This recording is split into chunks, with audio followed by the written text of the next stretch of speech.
If you're a podcast host, listen up, this one's for you. My name is Allie Jackson. I'm the host of Finding Mr. Height, a dating and relationship podcast that I've been doing for 4 years now, sharing my positive and practical approach to dating that's built on my own life experience. And I wanted to share another experience that I've had, my secret behind monetizing my show. It's called Red Circle, and I was just telling my colleague about how much I love their platform. With Red Circle, not only am I getting a seamless hosting experience, but I also love the support I receive in ad sales. It's not just typical ad sales either. It's targeted opportunities based on my show and my life. And the platform is super simple. You just set your preferences and Red Circle matches you with sponsors that align with your show. You can vet every opportunity and their platform gives you great analytics. More recently too, my Red Circle team has brought me opportunities outside of my podcast on social media to really augment the podcast partnerships, bring them full circle. I just can't recommend them enough. If you want to give it a try, go to redcircle.com to get your free trial. That's redcircle.com for a free trial. Alrighty, welcome back to another Wisco Fanatics Wednesday. Jake and I have a handful of Milwaukee Bucks games. We have 3 Bucks games. We have 1 Badgers basketball game, and then we have a Badgers football game to recap and another one to preview their final game of the 2025 season. So before we do that, just going to start off with a cool special announcement that we have going, and that is Jake and I are going to be making our radio debuts next Wednesday. We are going to be, you might have actually seen the comments from Wisconsin Sports on the Go with Treg. He hosts a FM radio sports station on Wednesday evenings. It's going to start like right after our show, but and he's been commenting on the show a lot lately, and he invited us on as Bucks correspondents, call it. So Jake and I, a week from today, will be making our radio debuts, which is really cool. We're very thankful to Treg. We've been trying to get on the radio for a while now, and it's happening. So we'll definitely follow up with some details on that, where people can listen, when they should listen. It is going to be pre-recorded, so it's not going to be live radio, but we're making our radio debuts next Wednesday. So let's go, dude. Cool stuff happening. Yes, sir. All righty. We're going to hit the intro, and we're going to get started. Welcome to another episode of the Wisco Fanatics Show, where we cover the Packers, Bucks, Brewers, and Badgers basketball and football teams from an optimistic and realistic perspective. Wisco Fanatics is brought to you by Cardboard Legacy, Wisconsin's most complete sports card shop. Buy, sell, grade, and consign all at their location in Oshkosh.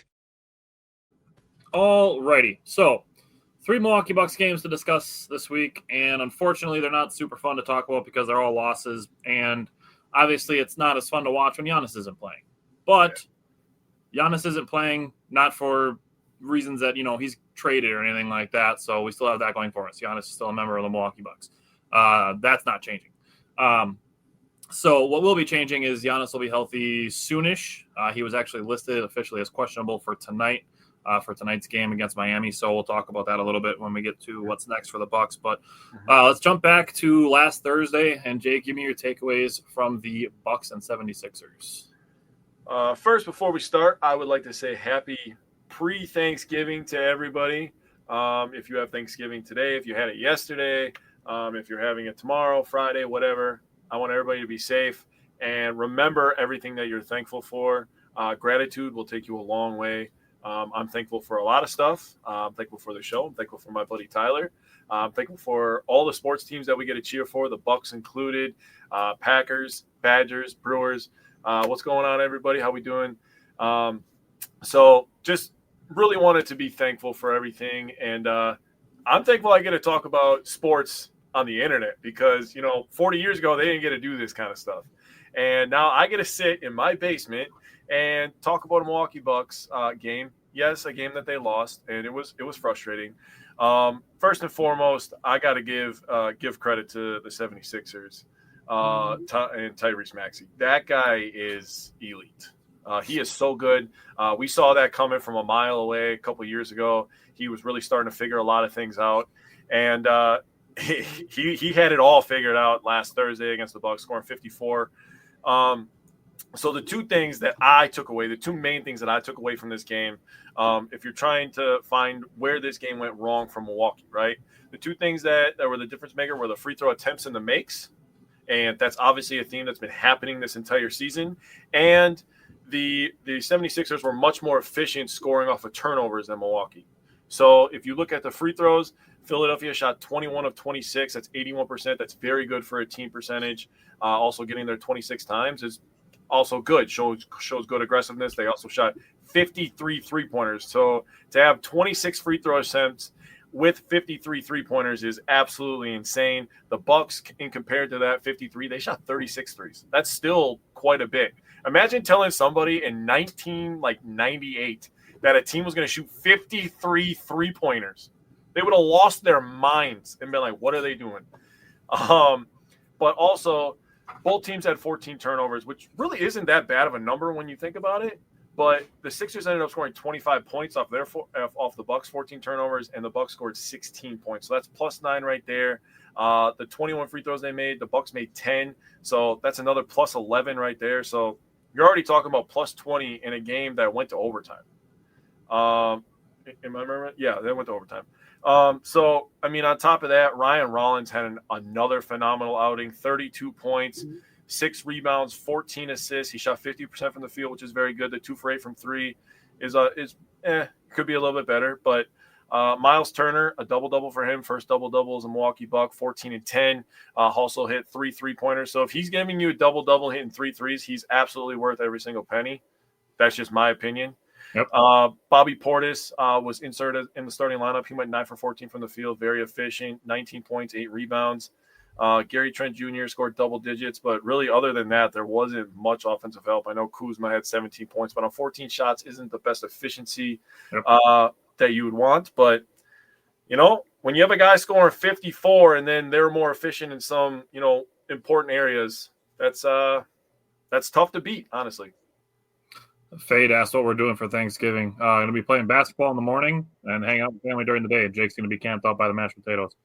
No, actually, tomorrow my girlfriend is taking my kids to her mom's house, so I am going to be alone watching Green Bay Packers with no questions about why they're running this on third down. No questions at all. I will be alone with my television. It's going to be the perfect day. I love my kids, but it's going to be a perfect day. All right. Bucks 76ers. It is very funny to me that your first takeaway was to discuss Tyrese Maxey and our mutual respect for him. Yeah.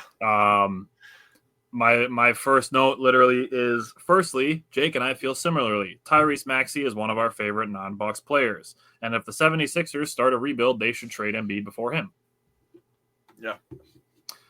Steve has said Happy Thanksgiving. The Bucks need the Greek Freak back. They absolutely do.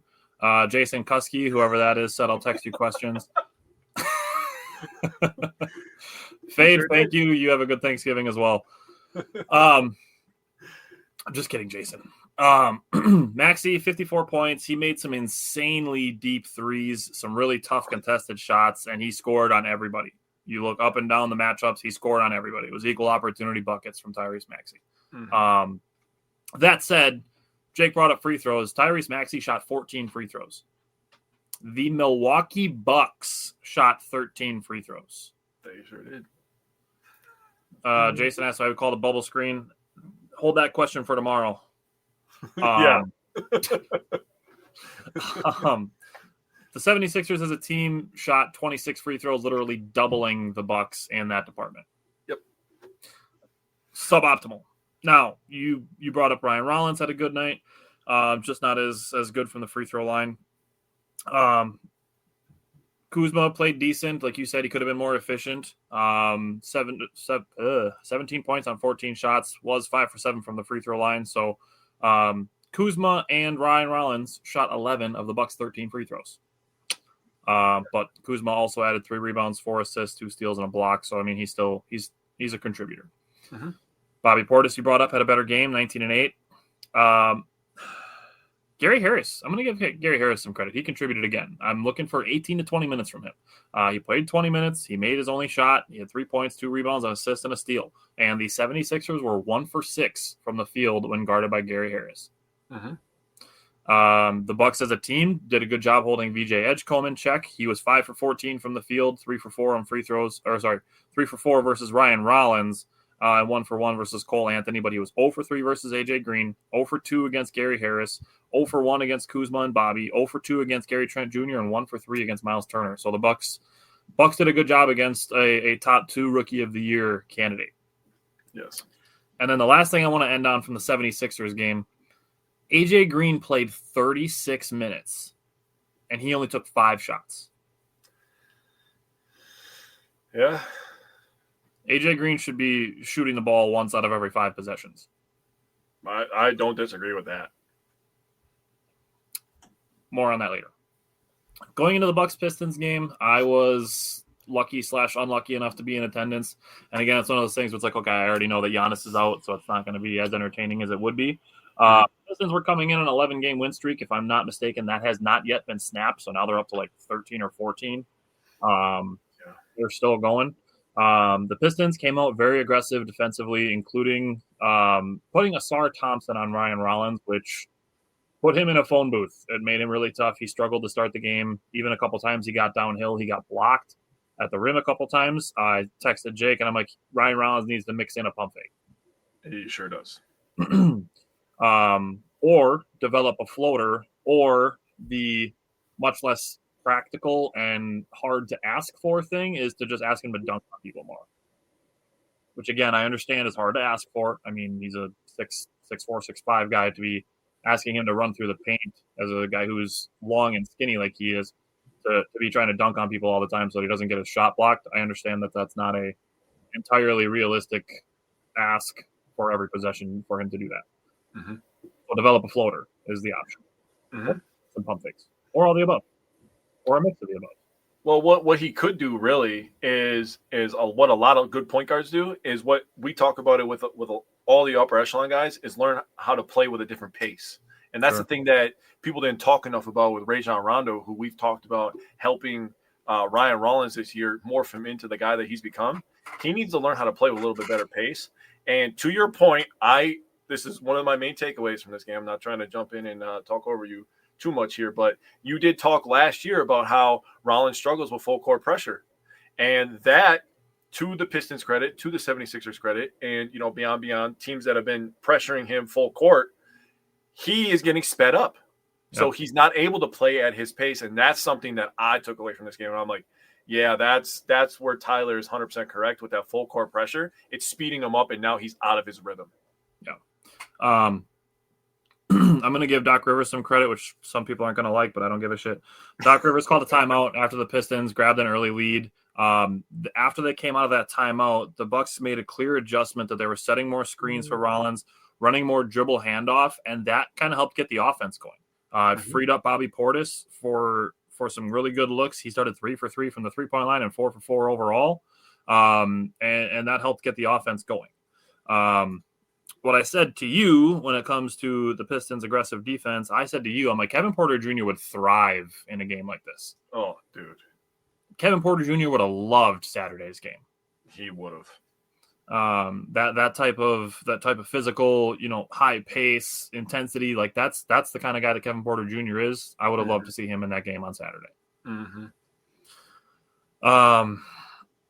I did like the Bucks. This Saturday game was kind of where they started running more zone with Andre Jackson Jr., Jericho Sims, and Miles Turner out there together. I think the combination of the length, the speed, and the athleticism, I think that's an interesting thing to put defensively. I think it puts pressure on opposing defenses, so I liked seeing that. Seeing a lot of people complaining about Miles Turner's output. To a point, it's the scheme a little bit because Miles Turner isn't just, parked on the block and getting, manufactured paint touches and stuff. He's one of the guys who's in one of the quadrants ready to shoot threes. Like that's kind of the role that he's playing offensively. I do think while Giannis is still out, they could be intentional a little bit more about getting him some more shots, but I'm also not feeling the need to force it because Giannis is going to be back sooner than later. Yeah.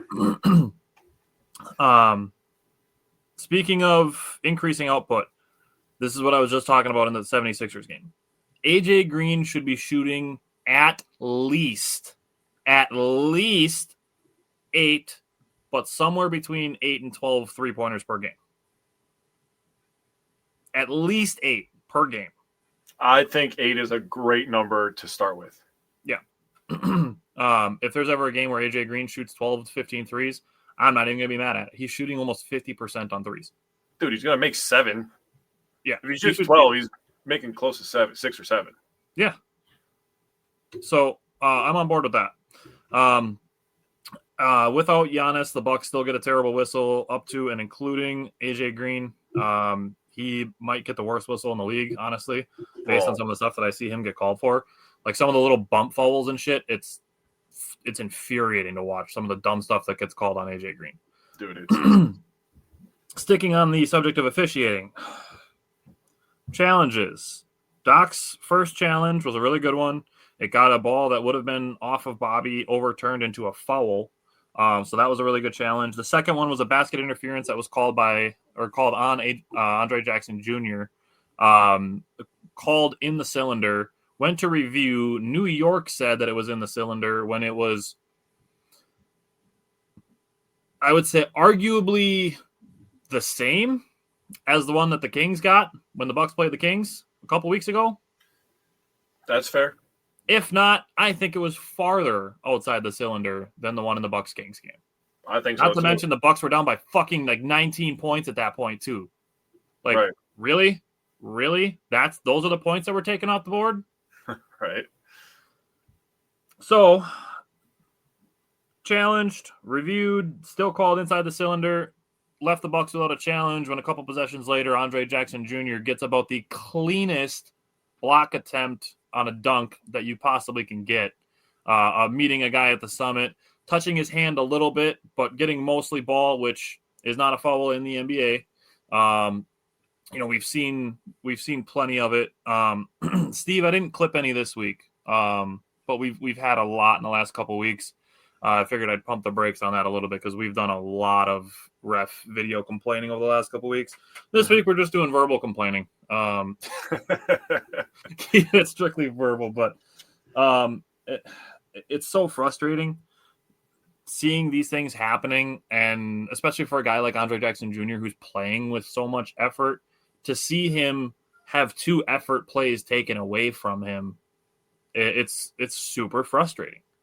Because you want to be encouraged by him going and getting a tip slam on a ball that's up in the air for an offensive rebound and him finishing that play, and him going up defensively to try to block a dunk attempt, looking like about the cleanest block attempt you can get, having it called a foul, and now you can't challenge it either because he got screwed on another play. So it's a really terrible, like the dirtiest yellow snowball that you can have rolling down the hill. So it's snowballed on Ajax in the worst way. We always want to make a point to point out and credit the effort when it's there. And those 2 plays to me showed exactly the type of effort that Ajax plays with. And unfortunately, it's not even like one of them went our way and one of them went the Pistons' way. They both went against the Bucks, which sucks, but it just is what it is. So that's what I got from Saturday. Before we move on to the next game, I'm going to let you give your thoughts, and then I'm going to say one more thing. Okay. So Bucks Pistons. Pistons are currently on a 13-game win streak, by the way. I just went and looked while you were giving your breakdown. I wrote down that the Pistons were able to do whatever they want, and I don't mean that in a good way. They pretty much were able to play defense how they wanted to play. The Bucks' physicality, when they tried to match the physicality of Detroit, were whistled for some fouls. Yep. And after the next game, I wrote down the fouls called and the free throw attempts for the last 3 games. This is just over a 3-game period. When you hear these hardcore numbers, it makes you sick to your stomach is all I'm going to say. So again, free throws, the Bucks shot 12, the Pistons shot 24. So another game, rinse and repeat, where the other team doubled us up on free throw attempts. And then turnovers. Detroit had 14 turnovers. The Bucks scored 14 points off those turnovers. The Bucks had 17 turnovers. The Pistons scored 30 points off those 17 turnovers. So again, you're getting doubled up in that area. You're getting doubled up in free throws, and you're without one of the best 2 players on the planet. Now, I'm not even going to say Jokic. I'm not even going to get – it's Luka right now. Luka is on another planet right now. That guy is insane. He had like 30 at half last night. I was like, Jesus Christ. He is so good. But this is the first game where I really started to think, going into the Blazers game, I started thinking this in the second half. I was like, yeah, Ryan Rollins' legs are just dead. His legs are so tired right now. We need Kevin Porter Jr. back in the worst possible way. Not only his scoring, his ball handling, his confidence. Yep. His attitude. The way that he goes about his business, a guy that can give you 30. I mean, without Giannis, Kevin Porter Jr. would be going nuts right now. Yeah. He'd be going crazy. Not he'd that be playing some Rollins G-ball, but he'd be doing it. He'd be doing it. 24, 5 and 7 for Rollins, 9 of 21 shooting, not terrible. Kuzma, I thought Kuzma had a chance to have a little bit better game. I think he let some opportunities slip away, in my opinion, but I think he could have had some opportunities to try to score a little bit more and take over a little bit, kind of like what we saw in that Kings game. I know we keep going back to that, but he was carrying us in that fourth quarter. Dustin said Ryan overworks himself. He has no low gear. Actually, I don't disagree with that to a certain degree. I don't disagree with that. The last thing that I'll say, because I really didn't have many takeaways from this game, is I need Turner to dive a little bit more. And I need the Bucks to look for him a little bit more. Not just him diving. There was plenty of opportunities I saw in the 76ers game and the Pistons game where he's calling for the ball down there. Throw it down there. Yeah. And if you know anything about basketball, getting 2 feet in the paint means something good for your offense. No. You're either going to get a good shot because you're close to the rim and you're establishing an area close to the rim, or you're going to break down the defense from the inside out and you're going to get open shots. That's exactly what Giannis does. I would like us to look a little bit more for Turner inside, and that's just my takeaway from Saturday. I can agree with you, especially on Saturday, because Tobias Harris ended up being the guy guarding Miles Turner for big chunks of that game, and they were getting away with it. Yeah, I'm telling you, dude. Because Miles Turner can put Dustin said swing it too. Miles Turner can put Tobias Harris in the rim. Yes. Like he can absolutely do that. And to your point, if they're going to help off of Tobias, or help Tobias Harris out onto Miles Turner, all that means is every step closer to Miles Turner that somebody on the wing gets, that's one step away from AJ Green and Gary Trent and Cole Anthony, even one step away from shooters that they're getting when they're stepping closer to Miles Turner. Yep. Now, last thing I'm going to say before we move on. I'm seeing way too much. If this team, quote unquote, isn't at this point, quote unquote, in this time frame, quote unquote, we should trade Giannis. Do you think, even if you believe this roster is as bad, that Cavaliers fans would have talked that way about LeBron James in the mid 2000s or the late 2000s? Never. No, because you do not trade generational players. No. Ever. You just don't do it. Unless I would you're rather win 25 games this year than trade Giannis. Yeah. Okay. Moving on. What did you take away from Monday? Oh, this game really irritated me, but we'll talk about it, rip the Band-Aid off. So, with GA missing his third straight game, that forced Doc to try a new lineup, and this is something that you and I discussed before the game. They took Bobby Portis, put him back in his regular role as the sixth man, which he is fantastic at, no matter your disagreements on it. Yes, he does not play defense. He does provide offense. Over these last 3 games, he was actually really, really efficient scoring-wise. I'll just say that. But they entered Sims into the starting lineup. He only ended up playing 11 minutes total. And he had one shot attempt, which was a lob pass to him in the second quarter, which would have been an absolutely insane finish, I will say. It was so crazy that he even got to it, honestly. I was like, holy shit. I was impressed by the miss. When you're impressed by the miss, it was going to be a crazy shot. Yeah. But it felt like the Blazers hit the ground running and the Bucks hit the ground speed walking. Is kind of the way that I took. The thing that annoys me is because people were super mad about, losing to the Blazers, which is what it is. But the Bucks played to the Blazers' weaknesses. Like, they came in, they said it on the broadcast like 34 times. The Blazers are not a good three-point shooting team. Yep. And they defied their season weakness in this one game. They sure did. They shot 18 of 43. That's 42%. That's elite level stuff. That's annoying. They made a ton of threes.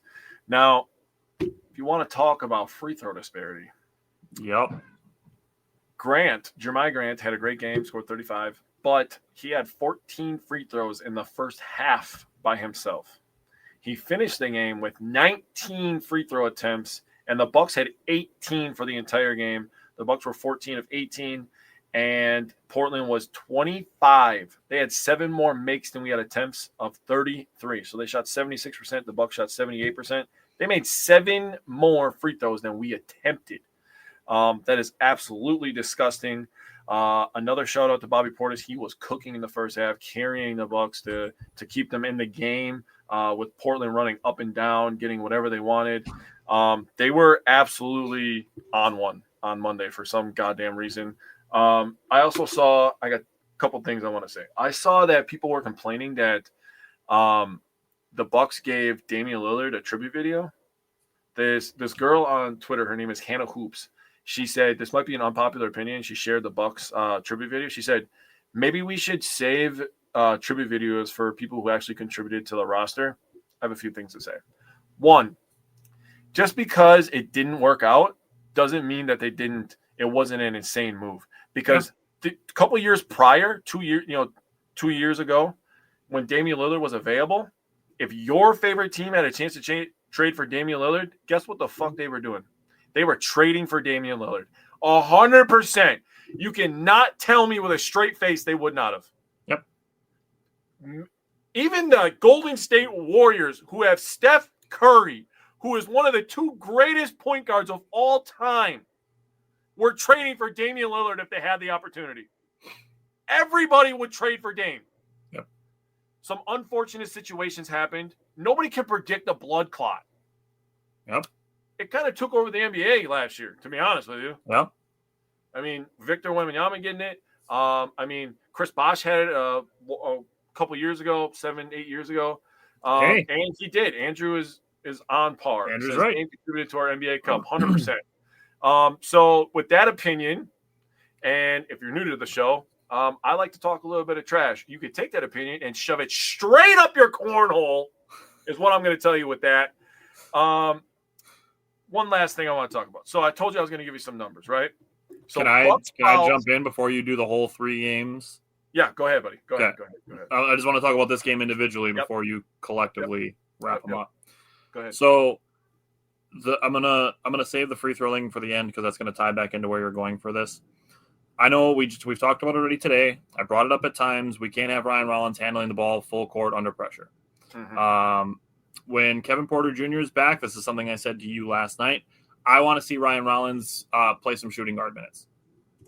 I'm very interested in that with, we're going to be seeing obviously Kevin Porter Jr. back, and I trust his ball handling under pressure just a little bit more because I feel like he's got that change of pace. But it's something I'd be interested to see. I think Ryan Rollins is a average ball handler for a point guard, but I feel like he would be an above average ball handler for a shooting guard. Yeah. Steve said, I don't know how many times I've heard Miami being the top candidate for Dame. So yeah, I agree. That's 100% fair. Dustin asked, do you feel NBA players are weaker now when they were back in the Jordan era?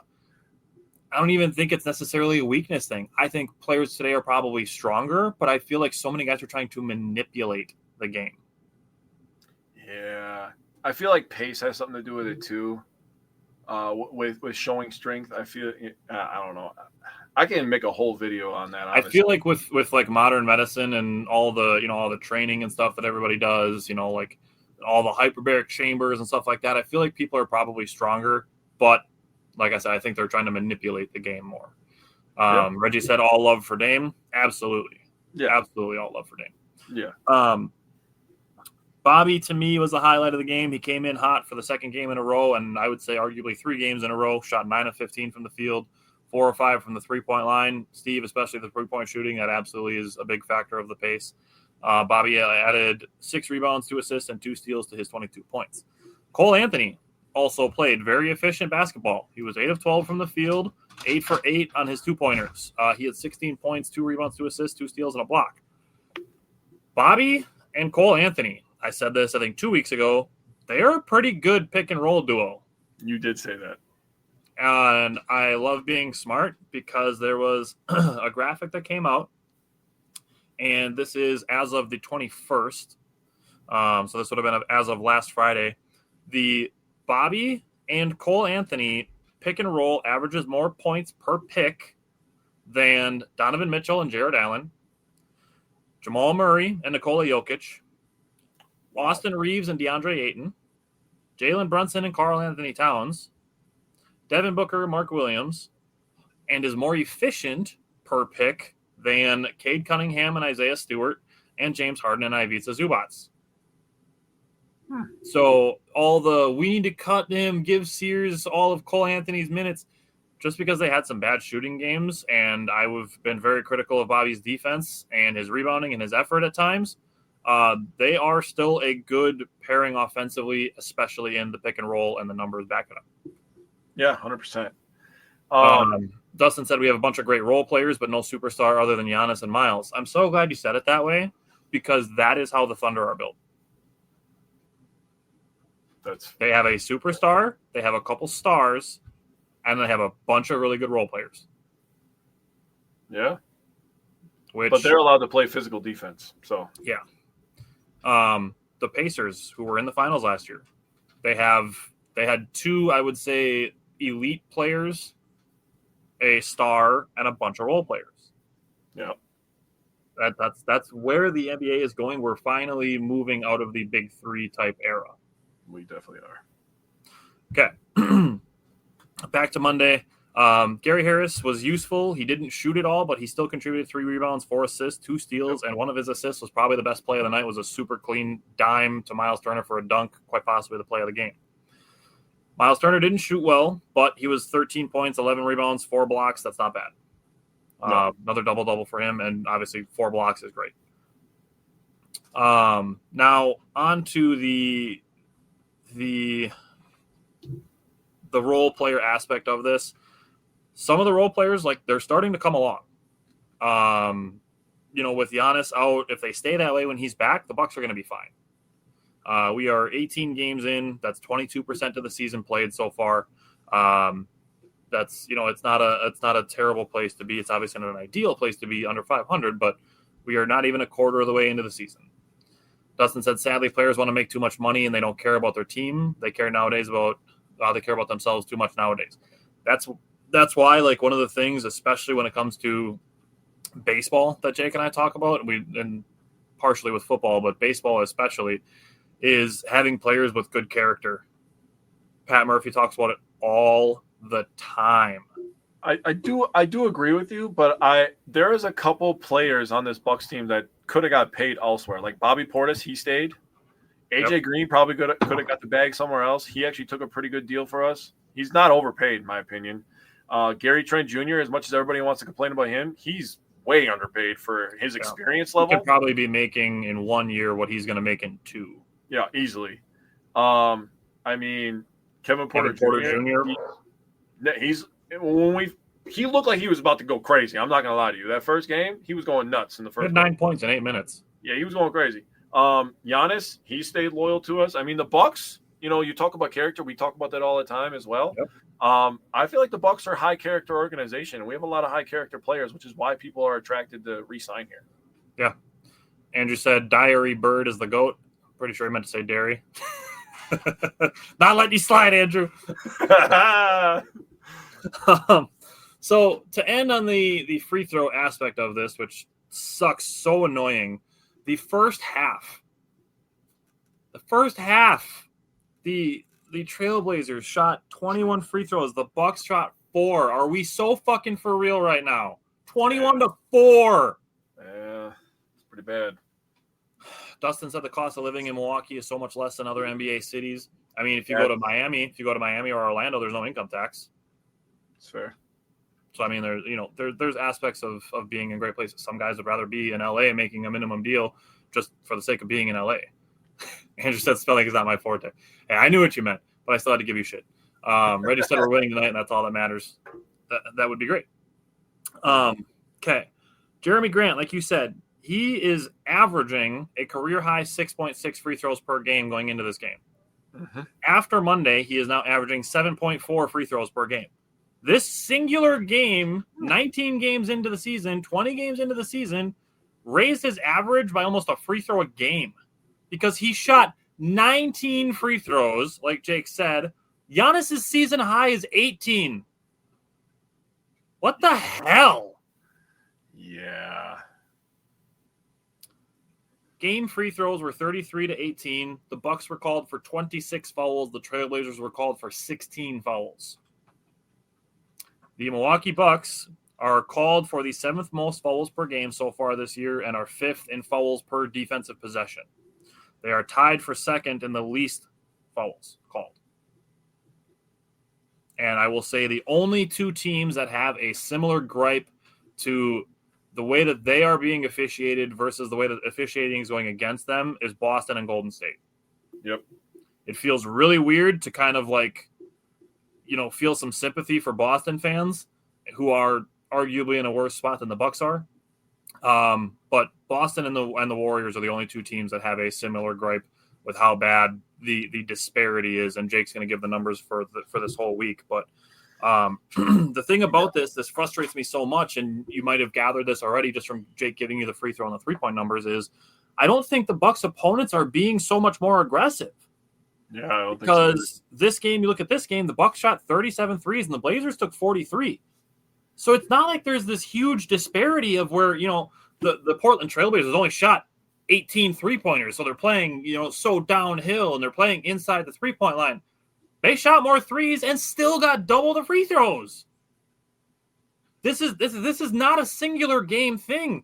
Coming into this week, it was 7 of the 9 games that the Bucks had played that they were getting outshot in attempts, and the other team was making more attempts.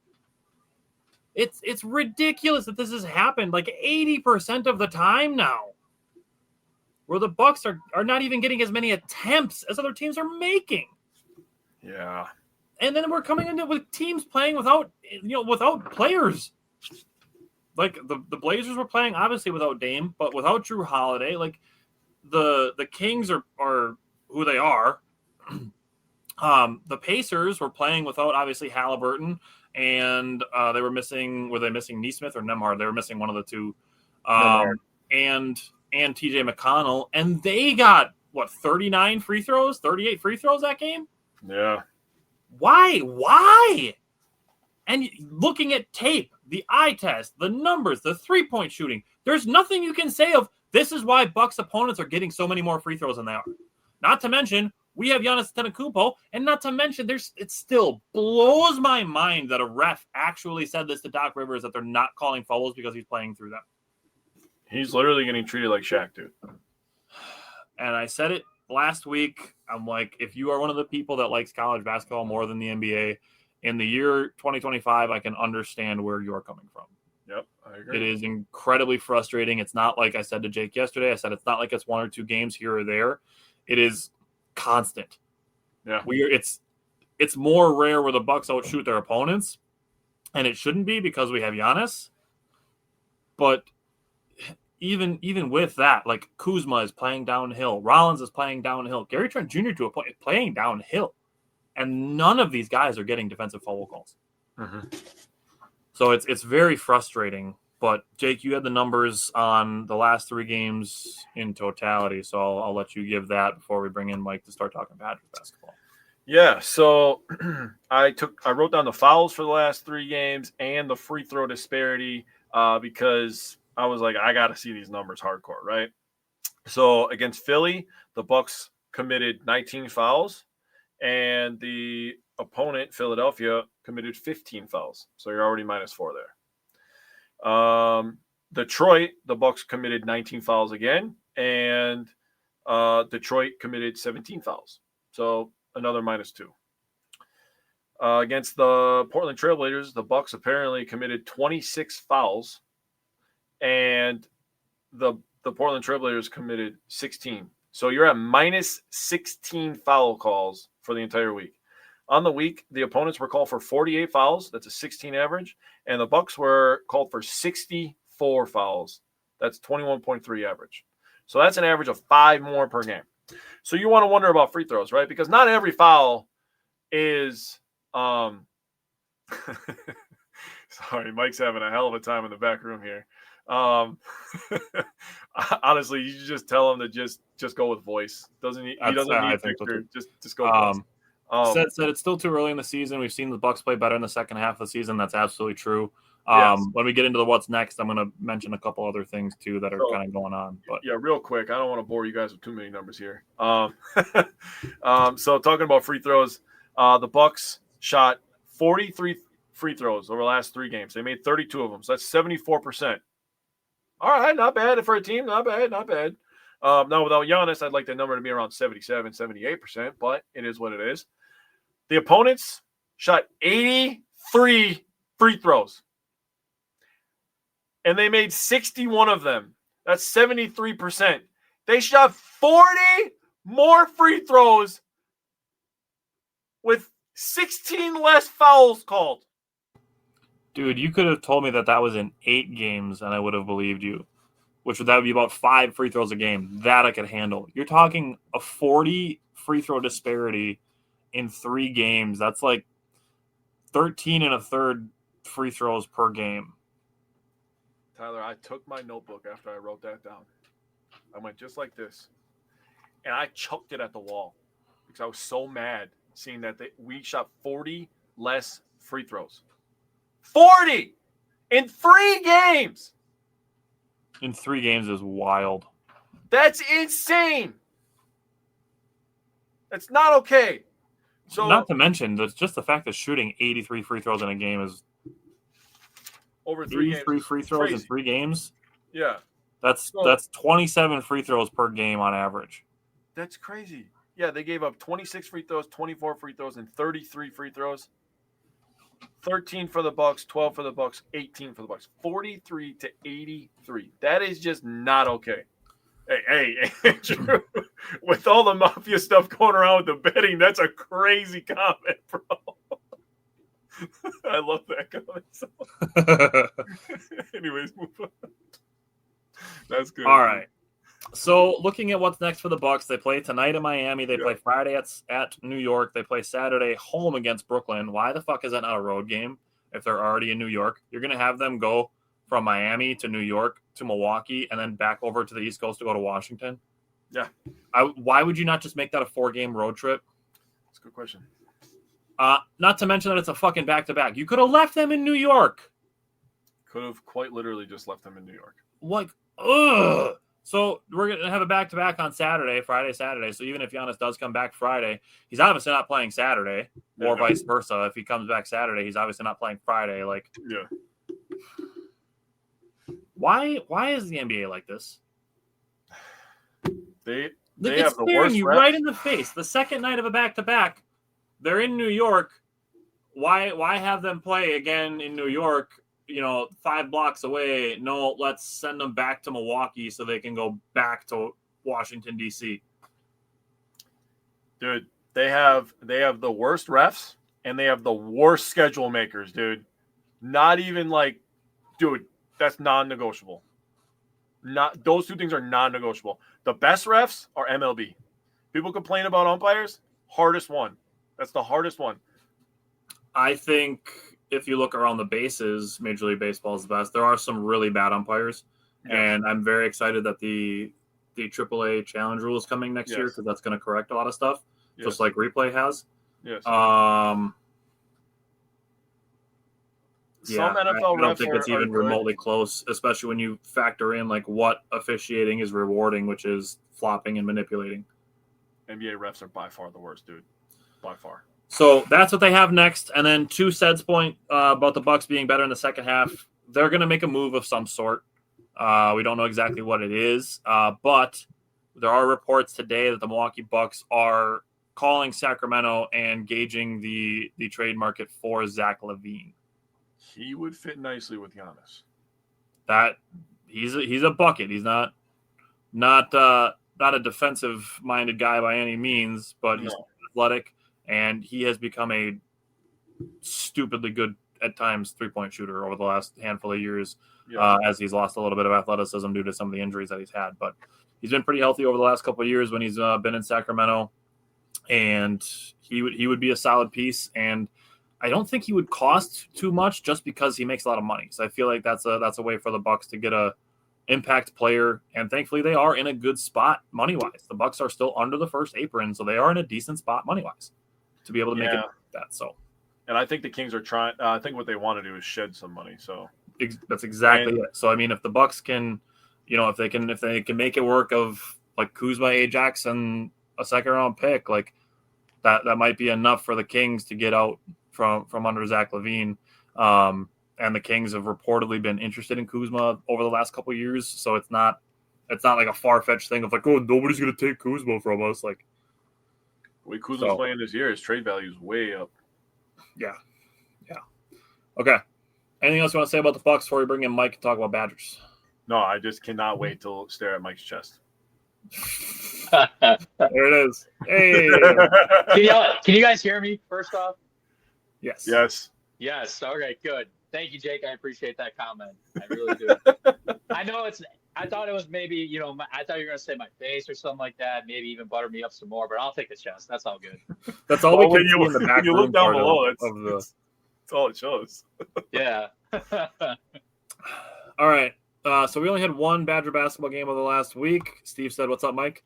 Only one Badger basketball game over the last week. It was a loss to BYU at the Salt Lake purple court, which was really annoying to look at. But that's where we were at. So, Mike, I'll let you go first and discuss the guards. Yeah, this was definitely a tough one, boys. I'll start with Nick Boyd. He played 27 minutes, 16 points, 2 rebounds, 2 turnovers, 2 steals, 7 of 14 shooting, 0 of 4 from the 3-point line. He was able to find some success driving to the bucket. I guess that's probably the best part of his game, arguably. So we were able to find some success there. Unfortunately, the refs were a little foul happy in this game. Nick Boyd got called for an absolute shit call for his second foul against AJ Debansa. Clearly, he beat him to the spot, and he still got called for a blocking foul. I think that's just – you guys are just literally talking about referees, and I think this can kind of trickle over to the college game as well. I mean, I don't know what else you have to do to be in a set position like that where you clearly beat him to the spot at the free throw line. You had a good step or two before AJ even got there. So I will never understand that, but, we can talk about shitty refs again some other time. But, once Nick Boyd picked up his second foul, I feel like that not just, obviously it costed him, but it also costed the team quite a bit too. And even when a guy like Braden Carrington came in, brought in the spark, he goes and picks up 2 fouls. And that's 2 of your top guards like that are out of the game now for the rest of the first half to go along with Andrew Rhodey too, who also had 2 fouls. So you had 3 of your main guys had 2 fouls fairly early into this first half. So I think that kind of ruined the mojo and the juju of this game. One of the notes that I put down was that AJ Debansa already gets an NBA whistle, so that's cool. Yeah. I mean, you saw it the whole game too. It wasn't even just that, but I think that kind of just like set the tone, like, okay, now we know how this one's gonna go. So just coming from behind, or trying to anyway. But no, it threw the whole team out of rhythm. It was unfortunate, but the one thing, and I trickle this back to, this really got Nick Boyd out of rhythm and the team. But he won another game with having 0 assists again. That's just something that I did want to call out, because you guys heard me. I think it was 2 weeks ago, or was it last week? I forget. Yeah, 2 weeks ago. They had another game in which he had 0 assists. So it's just something that I'm going to keep monitoring. But no, once he picked up that second foul, that was kind of that main point where we're in for a long night, unfortunately. But no, that sucked. But then Jack Janicki comes in. He played 19 minutes. Didn't stuff the stat sheet, but he still had 5 points, 2 rebounds, and 1 assist. But no, this was definitely a great team. BYU, they are Final Four potential, no doubt about it. And I'll just give my big picture thoughts after you guys are done talking about your piece. So I'm just going to jump in right away on Andrew Rhodey, because like you said, I think he got some cheap fouls. Being called for a blocking foul for just existing. Yeah. Also, Jake, I know you were the one that said this, but I was thinking it too, and this is where my AJ Debansa already gets an NBA whistle comment came from. waiting till the guy misses the shot, and if he misses, then we're calling a foul. That is 100% an NBA official move to be doing. Yeah. To wait to see if a guy misses or makes a shot. If you're not going to call a foul if he misses or if he makes it, should not be a foul if he misses. That's one of the things I hate about the NBA, of the NBA officiating. Waiting to see if a guy misses, because then you blow the whistle after the shot goes out and everybody's looking around like, okay, if it was a foul, you should have called the foul.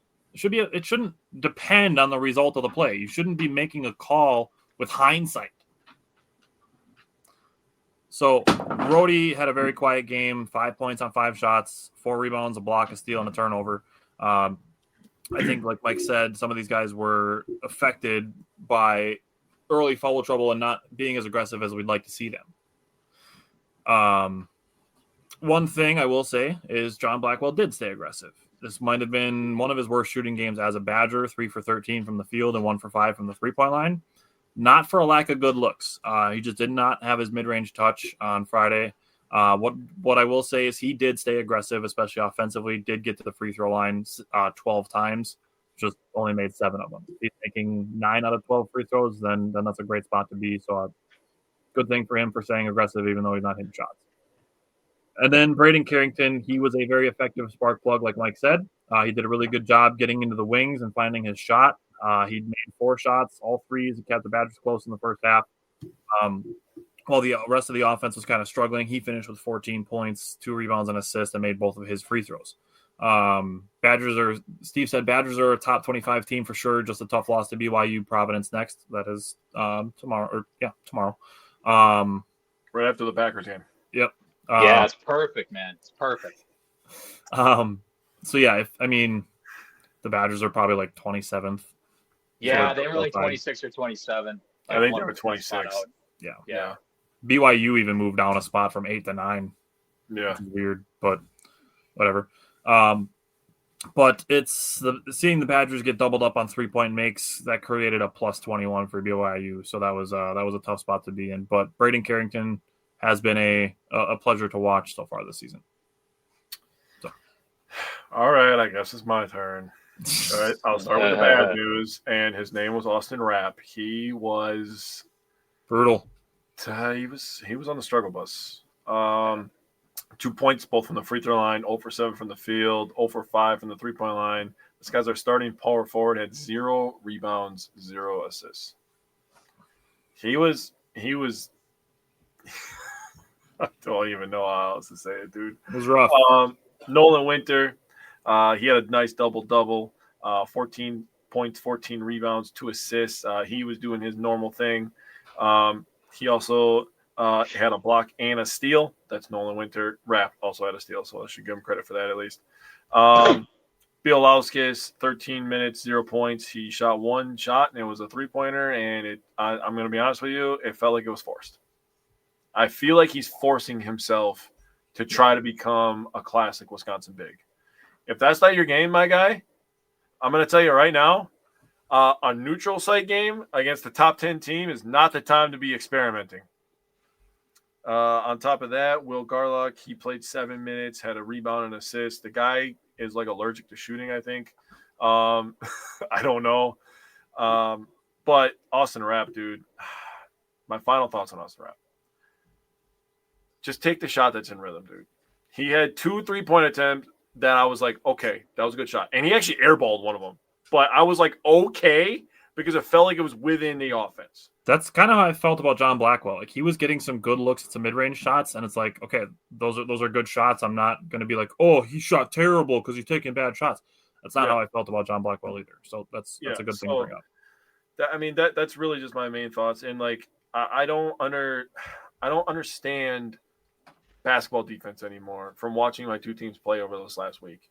Why does it feel like every other team is allowed to throw body, chest up on people? That's what we were taught too when physicality was coming up. Chest up, show your hands and I felt like both my teams were doing that, and the opponents were doing that. I'm okay watching a slobber knocker. I really am.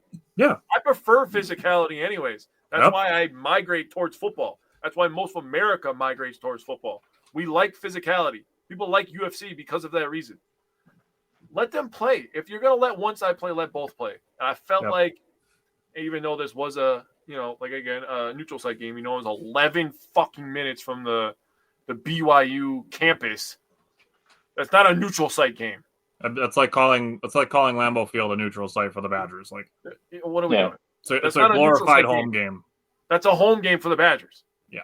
I'm okay saying that. Like next year when we play in Milwaukee, that's a home game for Wisconsin. Against Nova next month? Yeah. Yep. Oh, yeah. Don't we play BYU home and home? We play them next year. I think so. Yeah. That's what I was referring to. Is we have a home and home. So yeah, it is what it is. So like Steve said in the comments, we mentioned it. The Badgers, they play Providence tomorrow, early afternoon, pre-evening, however you want to say it. So that's Badger basketball. Now, just as we all predicted, Badger football is here to save us. Badger football being the bright, shining star, the North Star, the Polaris that it is. Badger football here to save us this week from talking about all losses this week. So let's start with the offensive line. Yeah, the boys up front, they dominated. This game was one of the trenches on both sides of the football, and the offensive line absolutely looked phenomenal. This was their fourth game in a row playing with the same offensive line lineup, I should say. They've had 7 different lineups for the offensive line, but this is their fourth game in a row with this lineup. And you could tell that they're starting to get some continuity up front, starting to click a little bit, starting to get a little bit more comfortable with people, opening some big old holes. Now, they did give up 5 sacks in the passing game. I do believe that some of that is due to quarterback experience and quarterback holding onto the ball a little bit too long. But the passing game was efficient. They went 11 for 15 overall, so they blocked well enough to allow them to go 11 for 15. And it felt like an old-fashioned Wisconsin team because they ran the ball 44 times. What a beautiful sight for these sore eyes, let me tell you. 44 rush attempts. They still held a 4.8-yard average. Beautiful stuff from the Badgers line. Yeah. I'm going to let Mike end on the running game, so we end on a high note with the offense. Not that the passing offense was bad, but they didn't pass much. But I did like some of the layered routes that Jeff Grimes had. I think there was some better play design out there for Carter Smith, who started 5 for 5. I think also Jeff Grimes called some really great misdirections, which is some of the stuff that I was looking to see. I do think Carter Smith missed Jaden Ballard potentially for a potential touchdown, but the next play he converted a 3rd and 14 to Tretchka Kahuna, and then Darian Dupree scored on that drive. I do think Carter Smith needs to throw the ball away a couple times. There's some opportunities for him as a learning experience, learning when to throw the ball away and not take negative yardage. There's, I think, 3 or 4 times that I saw Carter Smith running out of bounds for a loss of 2, 3, 4 yards, where it's like, okay, if you throw the ball into the stands, we're 2 yards farther up than we are right now. Yes. So I think that's a he did that multiple games now. What did you say, Mike? He did that in back-to-back games now. So, I mean, that's something that's got to be corrected. It needs to be, needs to be really, put into. That's a learning opportunity for sure. Yep. Yes. Speaking of opportunity, there was an opportunity answered, and that is getting the ball in the hands of Tretchka Kahuna. He had 7 touches for 70 yards, converted a 3rd and 11 on the ground, which Mike's going to talk about. But getting the ball on Tretchka Kahuna's hands, I mean, I said it last year and I think even the year before that he's got superstar potential. Mm-hmm. So getting the ball in Kahuna's hands is only going to mean good things for your team. So passing game was good. Mike, how did you feel about the running game? I just want to say, first off, I think you could actually argue this is Tretch's best game as a Badger, pretty damn close. Just because with how he was utilized, not just in the passing game, but the ground game too. And he obviously got the ball. I can't remember the last time he got this many touches in the game, to be quite honest. It was actually pretty high if you think about it. So, aside from that first catch that he had when he fumbled accidentally, he was everywhere, man. So it was good to see Tretch definitely get involved. First off, I just want to give a shout out to the Badgers offense as a whole. This is the first time since week 2 that we eclipsed 300 yards, and we had 301 total yards. So if we take a knee, on one of those last plays. If we had to take one more knee, we might have been under that 300 total yard clip. So I just wanted to call that out real quick because we've come a long way. Jake, Yes, I sir. love the point that I loved how you talked about the offensive line. I believe this was now game 4 or 5 in a row where they had the same lineup. So I think that's something that's worth noting for sure. You had all the same guys. We haven't had that in quite some time, right? That we're trying to develop that continuity. I loved how they're obviously making some progress again, 4 to 5 games in a row with that same lineup, which is great. But no, I mean, shout out. I mean, it starts and ends with Darian Dupree.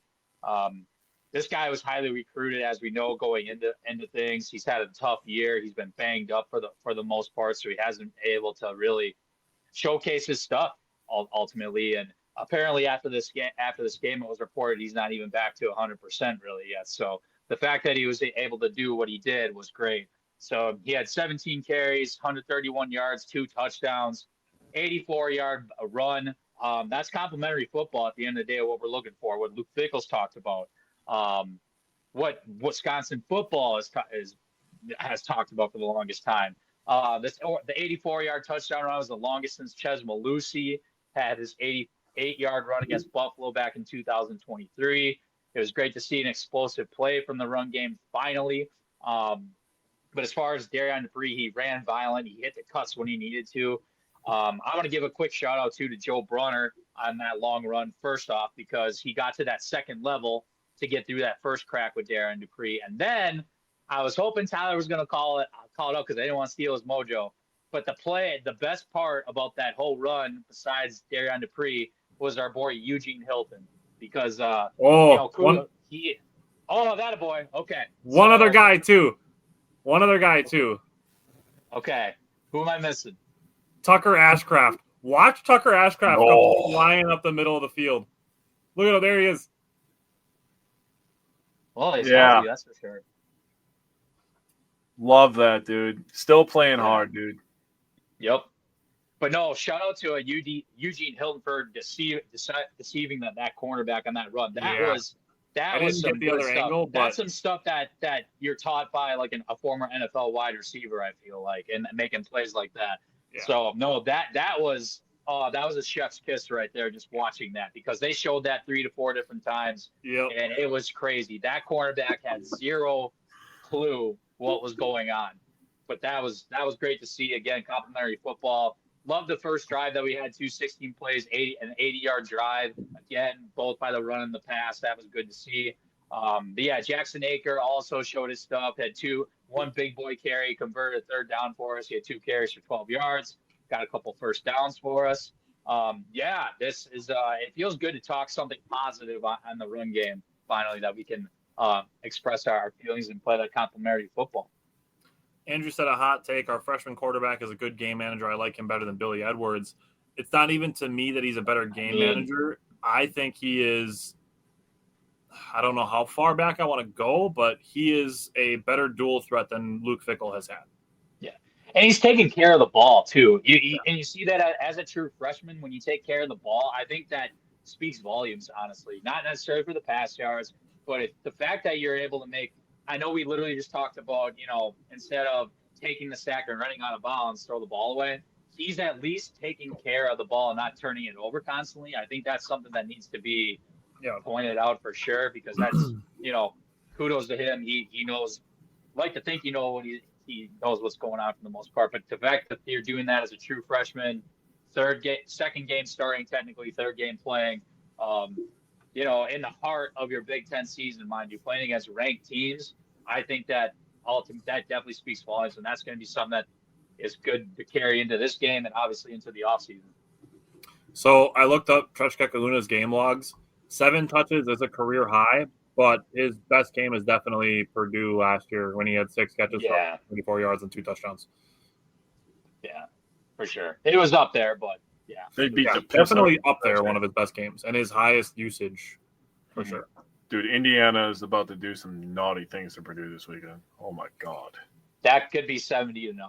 7-0. Purdue is so bad. Yeah. All righty. We can jump in now, Jake. Defensive line.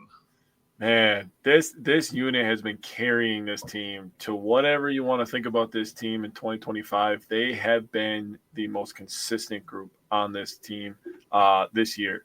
And this makes me so happy to say, but this game was definitely one up front. D-line had 5 sacks. That's their 3rd straight game with at least 5 sacks, so that's amazing. 3 from the Big Ten Defensive Player of the Week, Daryl Peterson. I'm so happy for Daryl Peterson on Senior Day. He went absolutely nuclear. 3 sacks, 3 tackles for loss, 2 passes defense. He was making momentum play after momentum play. Dude was literally on cloud 9. He was the man the entire night. He showed a variety of pass rush moves, bull rushes, swims, unders. I mean, he was so good. I'm so happy for Daryl Peterson, a guy that has been a leader on this team, trying to, get everybody to believe in Fickle, get everybody to buy in. And he's the one that, instead of talking the talk off the field, he showed it on the field. And I couldn't be more happy for him. That's 2 of the last 3 weeks that Defensive Player of the Week has come from the Wisconsin Badgers. So don't look now, but we don't have a gauntlet in October next year. Okay. We do start out, I believe, is next year the year they play Notre Dame? Yep. Right? Yep. So they start versus Notre Dame, which I think that's in Ireland, isn't it? Yeah. We're gonna beat their overranked ass. And then we're going to go on a run because this schedule is going to be a little bit lighter. They're going to put some more money into this team. They already flipped a 4-star offensive lineman earlier today. So and probably a linebacker coming soon. A linebacker coming soon. I mean, things are starting to – there's optimism around this football team for the first time in a long time. And I said it last week. When this team started to take a downfall, it was 2022 when they lost to Illinois. I said if they win this game, the tides will have turned. I'm feeling the tides turning, boys. You said something already about the schedule, but looking at it, I think 5-7 if they win against Minnesota. I think 5-7 with the schedule would be decent with all things considered. Losing a bunch of quarterbacks, injuries. So to say the fact that we're on our 4th-string quarterback freshman, and that's where we're at.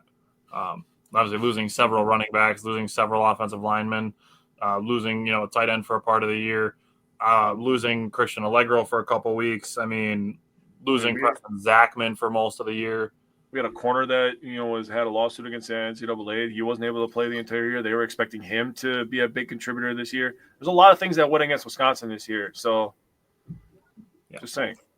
Looking at the linebackers, Mason Posa was all over the place. He was spying Altmaier. He was playing good in zone coverage. He was good versus the run.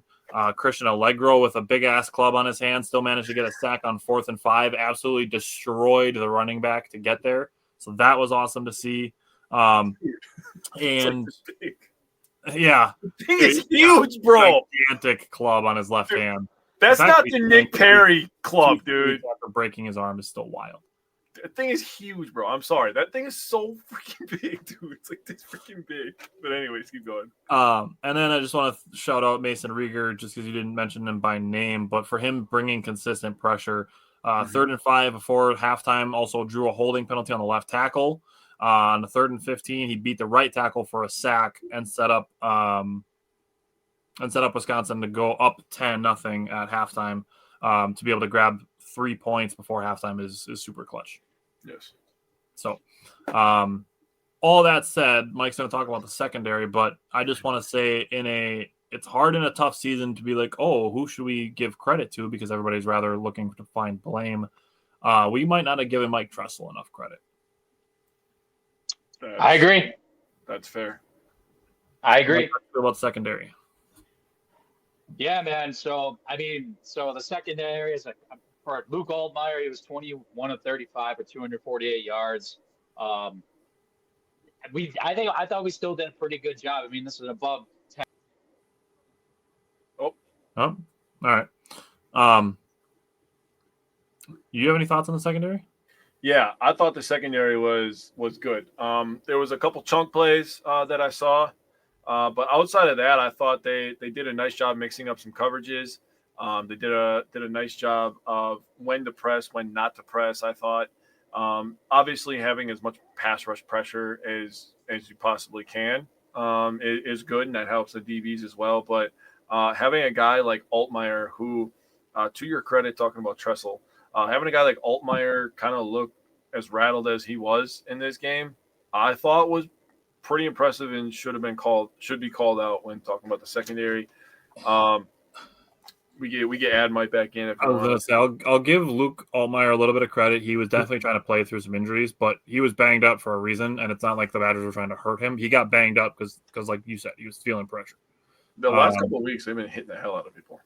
Absolutely. Altmaier was credited with just one turnover-worthy play. The Badgers batted down 4 balls and then forced 3 throwaways. So I mean, they did a really good job getting after Luke Altmaier. They sure did. How about now? All right, are we try back? again. Okay. Yes. Secondary. All right, cool. No, I was just gonna say, you guys talked about Altmaier. I thought De'Ani Hill, I don't know if he's a good cover. He's not necessarily a good coverage corner. This dude's borderline linebacker, man. He had 8 total tackles, 7 solo. This dude can hit people. Like, if you run at him, he will jack you up. This is the second or third game in a row, actually, where he's had 7 or 8 multiple tackles, and he has no problem jacking a running back or a receiver up. I thought he's been playing really well down the stretch lately. I also want to give Jameer Latimer a shout out. Yeah, that dude can hit. That dude can also hit. He had 4 tackles, 1 nice punch out. Unfortunately, he didn't go the right way for us on that. But I mean, that dude's coming along too. And hopefully he sticks around so we can get his younger brother to sign the dotted line in a week, and we can talk about that later. But no, Rico Hallman 3 tackles, Austin Brown 3 tackles. I mean, everybody 8. Matt Young 2 total tackles. But I mean, ultimately, yeah, this was one up front. I'm not, there's no secret about it. I mean, this front seven's been absolutely tremendous. I think Ben Barton's literally playing his way into getting not just an undrafted free agent spot, but I think he might even get picked ultimately because he's playing well. He talked about DP. No better time to be playing well than right now, especially going into the Minnesota game. Man, Jameer Latimer was the Badgers' #1 graded player on PFF this week. Mm-hmm. Yep. Yes, he was. Interesting. Alrighty. You guys ready to move into Minnesota? Let's do it. I'll never lose in Minnesota. All right. So Jake wanted me to bring this graphic in and share this. This is Badger Recruiting shared this graphic for us, looking at the year-by-year winners for Paul Bunyan's Axe. So, Jake, I'm going to let you start with the Badgers offense, what you're looking for from the Badgers offense, what your goal is. Yeah, so my goal for the Badgers offense is to allow us to dictate pace again, because the last couple weeks when I talk last couple weeks, I include the Indiana game. The first half, they did a nice job controlling pace. That's why they were able to stay into the game and not let Indiana go crazy. They controlled the pace versus Illinois. They did a nice job versus Oregon, I thought. And obviously, they won the game versus Washington. So the offensive line has done a really nice job allowing the Badgers, the running backs, to dictate pace and all that. So the real reason I wanted to bring this up is in the top right corner here. I know you can't see it, but it says that Minnesota has 63 wins, the Badgers have 63 wins, and there's 8 tied games. So this shit is deadlocked. And this could be a massive, massive swing. We're talking about an axe here, but this could be a massive swing for either program. Fucker. I'm sorry. I'm sorry. So my goal is to set up the run game.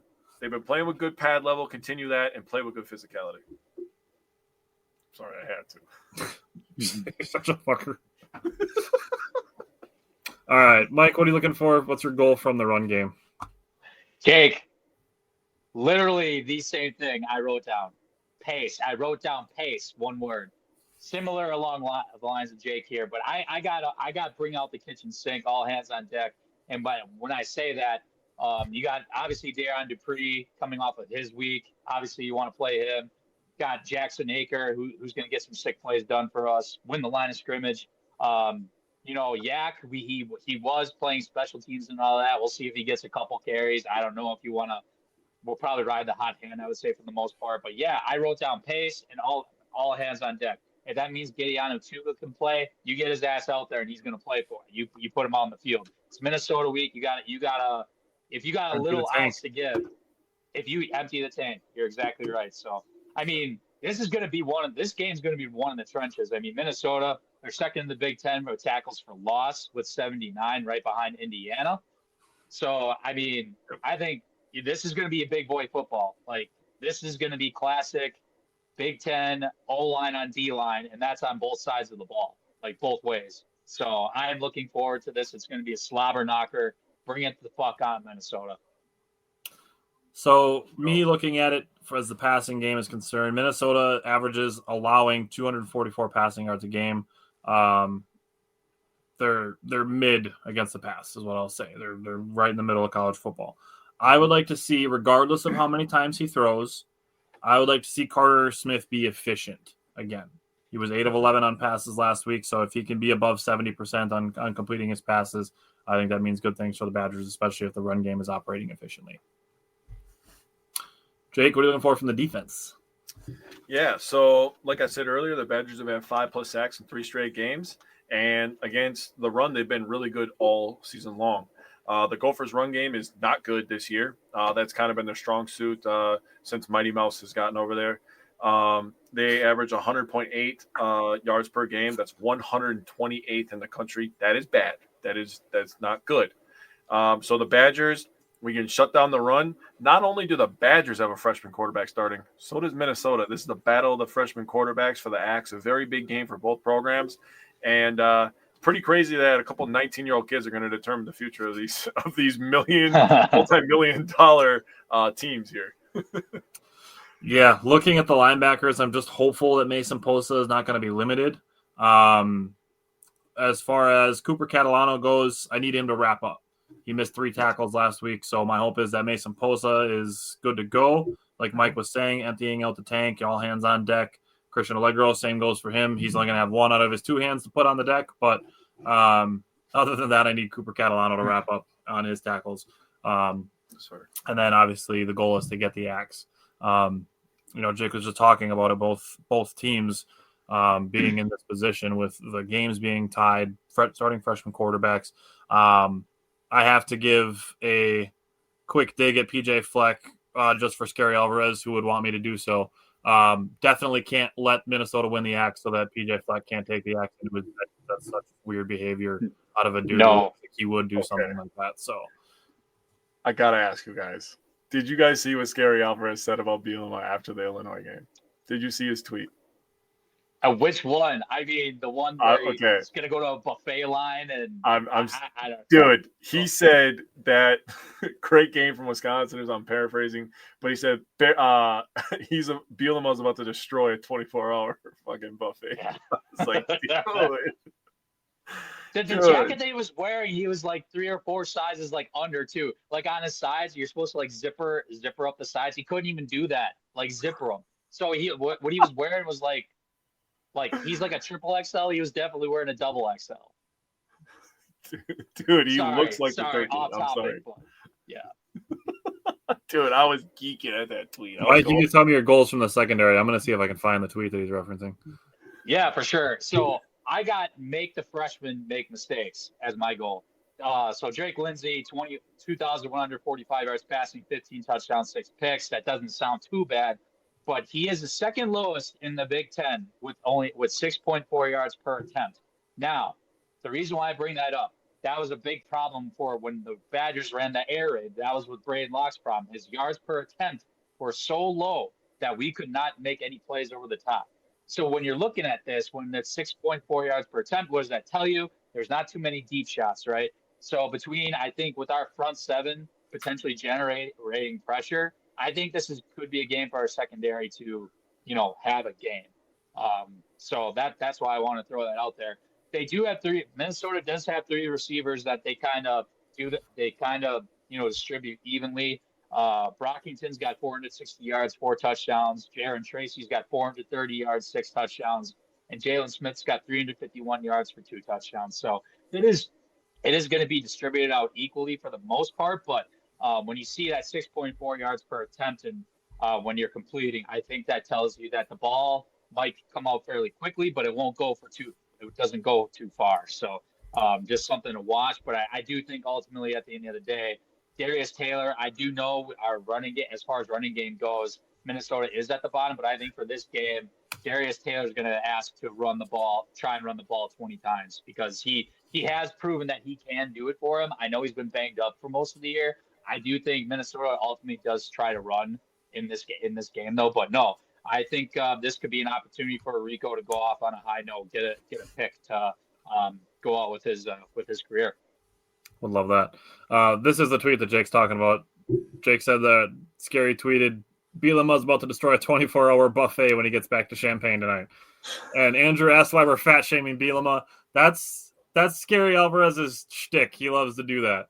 So I'm sorry, that was funny. I laughed. It was funny. Jokes are funny sometimes. That's what Scary Alvarez likes to do. He likes to fat shame Brett Bielema, and he likes to talk about how weird PJ Fleck is for all the things that he does. So Dude, had to give that shout out for Scary to end the show off.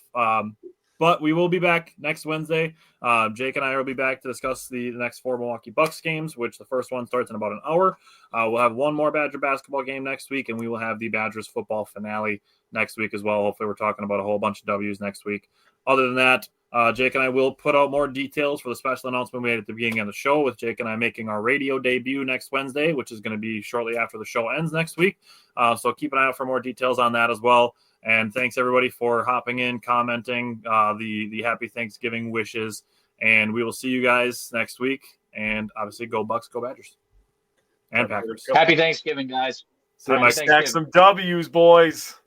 Yes, sir. Let's get. If you're a podcast host, listen up, this one's for you. My name is Allie Jackson. I'm the host of Finding Mr. Height, a dating and relationship podcast that I've been doing for 4 years now, sharing my positive and practical approach to dating that's built on my own life experience. And I wanted to share another experience that I've had, my secret behind monetizing my show. It's called Red Circle, and I was just telling my colleague about how much I love their platform. With Red Circle, not only am I getting a seamless hosting experience, but I also love the support I receive in ad sales. It's not just typical ad sales either. It's targeted opportunities based on my show and my life. And the platform is super simple. You just set your preferences and Red Circle matches you with sponsors that align with your show. You can vet every opportunity and their platform gives you great analytics. More recently too, my Red Circle team has brought me opportunities outside of my podcast on social media to really augment the podcast partnerships, bring them full circle. I just can't recommend them enough. If you want to give it a try, go to redcircle.com to get your free trial. That's redcircle.com for a free trial.